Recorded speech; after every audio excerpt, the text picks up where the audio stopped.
G'day everyone, hope you're keeping well. Mostly back on my feet here, thanks be to God. Still a wee bit of pain and I'm not back at work yet, but everything's tracking good.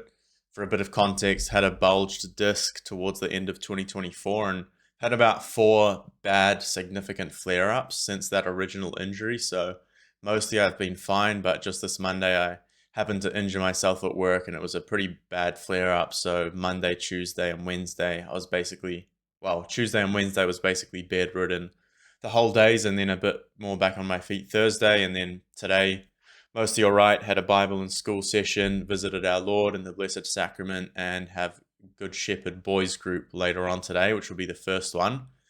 All of that being said, coming at you with another video. Hopefully can get back up to the 2 videos per week. I found that very productive, and I hope you guys got value out of it.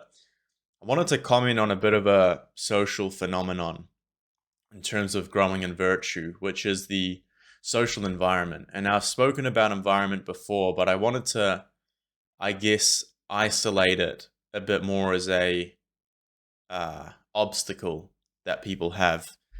Virtue is already difficult enough to grow in, right? We have our disciplines, we have our cold showers, we have our prayer, we have our training, diet, all of these great things which involve their own element of friction, right? If you're moving away from a bad diet towards a good one, there's a reprogramming of your desires that has to happen. If you're used to sleeping in and wasting time, there's a reprogramming which needs to take place for you to start winning the morning and winning the heroic minute. And that has a lot of neural friction associated with it. But there's also this added thing which is especially prevalent in the modern world, and I mean, it doesn't get any easier. In fact, I think it's probably getting worse, is there's a psychological friction. And what does that look like? It is the fact that the path that leads to salvation is narrow and few walk it. And if you start to walk down on it, you're going to be ridiculed, you're going to be shamed, you're going to be asked, what are you doing? It's all right, bro, just take the weekend off. It's just this one time. All of these little cuts, there's cuts against your integrity and against your intention. And I think this is a huge reason of why people end up failing. Why do people keep on stumbling? Because they get drawn off the path by their environment. It's kind of like a peer pressure, right? If you stop drinking or you stop consuming alcohol, but then you go hang out with your mates who usually drink, let's say, of course they're going to question you and they're going to poke at you and they're going to prod at you. You don't just want to say, oh, I'm trying to drink less. You really want to try and become someone firm and live with that intention. I don't drink. I don't drink anymore. And we see this especially with other vices like lust, for example. Now, lust is slightly different because it involves a lot of negotiation with oneself. I can go this far, I can push the limit a bit more. It's not that bad, everyone does it. There's a lot of sort of internal talk that happens. In terms of getting fit and working out, you want to get a coach, you want to follow a program, and you should not negotiate with the coach or with the program. Actually, sorry, I can't come to this because I still need to get my workout in. Or I need to adjust my schedule so I hit my workouts in the morning. But there's never an option to not hit the workout. It's the same with the diet. I don't eat sludge anymore. I don't eat goy slop. And don't compromise.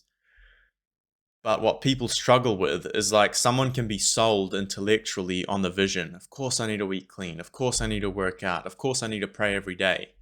But because they're not firm enough with that conviction, they're not firm enough with that intention, the first hint of friction which they receive from the world, from their friend group, from some retard online who chooses to question, the mission, they fold just like that. Oh, sorry, I had a really bad weekend. I'm traveling. I ended up eating goy slop and going over my calories. I had a late night, so I skipped my morning prayer. And what people don't understand is that it's like the boy who cries wolf. And this is such a great analogy to virtue because it's exactly what it costs and what it takes is repetition. The boy who cried wolf cried that there was a wolf 3 times and he lied.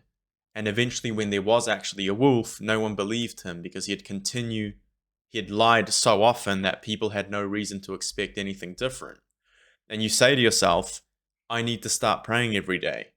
I need to get into shape. But when you say that and you act, you do 3 days on and then 4 days off, you're crying wolf to yourself. There's obviously something wrong in that either you probably didn't mean it enough, right? You didn't have a firm enough conviction to hold you through and take you through those moments of adversity. And I think that's what people underestimate, is how much no you're going to be required to say. And this isn't about, some kind of masochistic, I don't want to live like anyone else, I've got to be a lone wolf. It's nothing like that. But if you actually want to be fit, if you actually want to be faithful, if you actually want to be a saint, if you actually want to deny lust, it's going to require you to say no to what the world takes as the status quo. Status quo right now is to doom scroll on your phone for 5 hours a day, to watch Netflix, to eat goy slop, seed oils, to not focus on protein, to not hit the gym. That's the baseline that people are operating in, that it's okay to get drunk, that drunkenness is not a vice, it's fine to drink, we'll just go out and drink every weekend. So many of these things which people assume as normal, of course they all know what's wrong on the inside, but who's to say that to them on the weekend or when they're actually engaging in all of these vices? When you have all of those noise and signals coming into you, you need to have a firm enough foundation of your intention and conviction to be a man of God that you are able to say no and that you're able to sustain that no, right? Not just say no, but act the no. I will not partake of this for the sake of my grander goal. And there's friction in that, and it's difficult. And it takes time to reprogram yourself, as we've talked about over and over in regards to virtue. And it's difficult. And that's really what I wanted to make this video about, is that this psychological friction, it shouldn't be minimized because it's very strong. And as humans, we have a natural instinct to want to fit in with social groups, right? So I just want to affirm the fact that this is difficult. Of course, you should still persevere. And Christ himself said the words that the path is narrow and that few walk it. So don't despair. Do not fear. Be assured that you're walking the right path. And I know for a fact that once you start walking it, you will start to see hints of that virtue, to see hints of that fulfillment, that true happiness is found in living in accord with the eternal law, with the divine law, with the natural law, and that these are the things that are going to make you truly happy. The other slight problem that we've encountered here is that we're talking about, some basic standards that should be upheld and maintained by men, right? But the more that you grow, the more of like an odd one out you're going to be.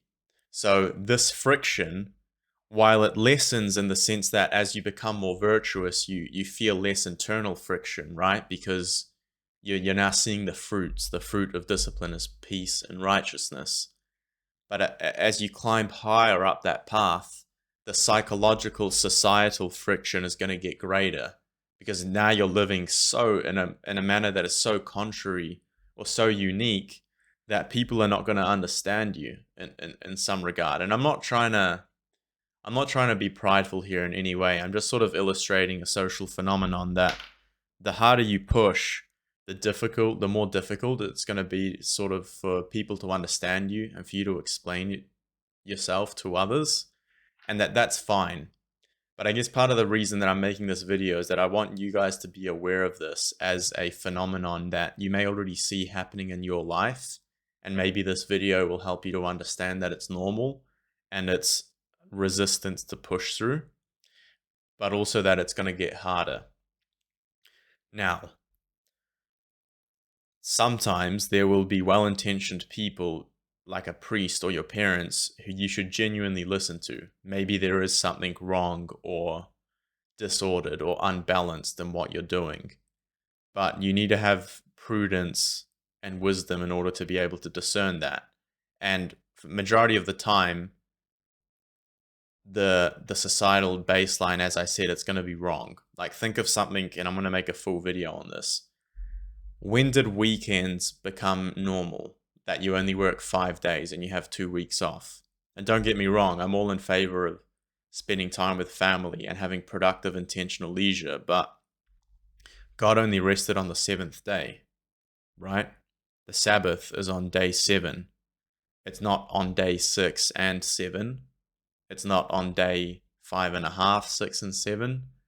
And that is a baseline of society that people have become normalized to. So now people look at someone who works Saturdays as more of an overworker, that they push harder, they're working too many hours, perhaps they're a bit unbalanced.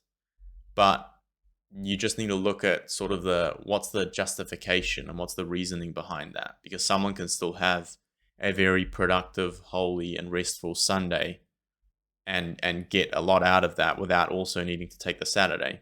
So that's just a minor example, right?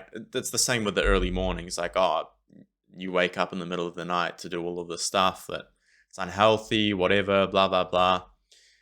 You'll notice that there are patterns in what I'm saying, that there's misunderstanding, there's ridicule, there's societal baselines which don't align with what you're doing. And you're going to have to wrestle with that personally. As I said, a very small amount of these will have justification, and you should consider it and you should make adjustments. But at the end of the day, you have to ask yourself, is the person from whom this criticism is coming, are they above me in the life of virtue? Are they above me in the life of holiness? If yes, there is obviously some weight to what they are saying. But if they're coming from a place, oh, you're too extreme, but you're fat and you eat junk food, and I'm way stronger than you, why should I listen to anything that you're saying about health and fitness, right? So, with the virtue of prudence, with the gift of wisdom, discern these things. But that's a little bit about psychological friction coming at you from the adversary. Now, I wanted to give 2 little points that I got while researching this video. Is that Aristotle, within the Nicomachean Ethics, Book 2, says that virtue requires habituation within a community that recognizes and rewards it. I'll say that again. Virtue requires habituation, so it needs to be taught within a community that recognizes and rewards it. We are not living in a society that recognizes virtue. We are living in a society that recognizes tolerance and inclusion, and for men to have feelings, and that it's okay to cry, and it's okay to frickin' chop your genitals off if you have a mental illness, etc. So Aristotle assumed that a polis, or a city, a political body, honored courage and temperance, that honors wisdom. But when the society stops honoring these things, the habituation process itself becomes adversarial, because you're now going against the grain, right? So that's what I'm saying, is that it's going to be harder structurally, because you're practicing virtue inside a city that stopped being a city that's encouraged those things, right? And ultimately, to wrap it all up, we especially need the virtue of fortitude to stand firm against fear, to stand firm against, fear of missing out and all of these things, to persevere, that this endurance that needs to be sustained over time, not just one dramatic single act, but something that allows you to say yes every single morning, every single workout, every single meal. And that's what's going to build that virtue. So that's my 2 cents. Could have done a better job of explaining that, but it's quite a nebulous concept to communicate. I think personally it's very easy to understand. Like, I definitely feel a lot of this pressure internally sometimes when it seems like I'm rowing so hard against the tide right now. Like, it's just like, sheesh, it's difficult, you try and push stuff off the ground, and none of it's going to be easy, but God never said it would be easy. So that's all I have for you today. If you want to join a community of Christian men who are working towards these goals, who are growing in the life of virtue, who are trying to create a polis that recognizes and rewards virtue, join the Legion. I'll put the link in there below. It's 2 coffees a week, weekly training calls, resources, accountability, etc. And if you wanted to explore working with me one-on-one, you can apply for a one-on-one mentorship with the link below. You can read some more details. We can book a call. We can talk to see if it works for you. But yeah, if you feel like you need that, don't hesitate to reach out. I'll be posting some more testimonials around that. We've had great success with the guys that have joined in. They've given it their all. They followed the program and they're growing in virtue. So yeah, glory to Jesus Christ. Let me know if you enjoyed the video. Drop a comment below and we'll catch you on the next one. God bless.